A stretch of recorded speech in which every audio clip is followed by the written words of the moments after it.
আপনাদের একটা পয়সাও মেরে খাবে না ইনশাআল্লাহ। আপনাদের যে আমানত, প্রত্যেক আমানত আপনাদের হাতে বুঝিয়ে দেওয়া হবে না দায়িত্ব, উনি আপনাদের একজন সেবক হবে, আপনাদের নেতা হবেন না ইনশাআল্লাহ। আপনারা কি পারবেন আপনাদের এই মানবিক নেতা সৈয়দ জয়নুল আবেদিন ভাইকে আগামী 12 ফেব্রুয়ারি ব্যাপক ব্যবধানে বিজয় করতে ইনশাআল্লাহ? ইতিমধ্যে যেটা আমার মা খালারা হাত তুলেছে, তারা বিশ্বাস করে ইনশাআল্লাহ সম্ভব। মা খালারা যেদিকে অবস্থান নেবে সেদিকে বিজয় হবে, তরুণরা যেদিকে যাবে সেদিকে বিজয় হবে। আমার যারা চাচারা আছে, চাচারা যেদিকে সিদ্ধান্ত নেবে সেই পক্ষে বিজয় হবে ইনশাআল্লাহ।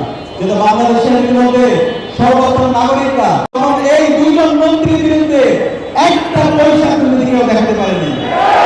আমরা চাই যাদের হাতে জনগণের যে আমানত সেটা নিরাপদ থাকবে।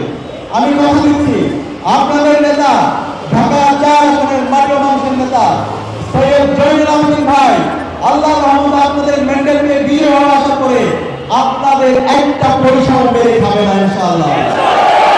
আপনাদের যে আমানত, প্রত্যেক আমানত আপনাদের হাতে বুঝিয়ে দেওয়া হবে না দায়িত্ব, উনি আপনাদের একজন সেবক হবে, আপনাদের নেতা হবেন না ইনশাআল্লাহ।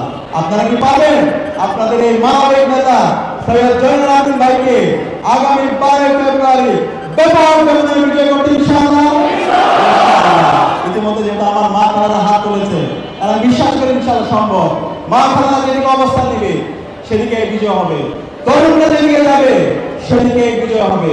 আমার যারা চাচারা আছে, চাচারা যেদিকে সিদ্ধান্ত নেবে সেই পক্ষে বিজয় হবে ইনশাআল্লাহ।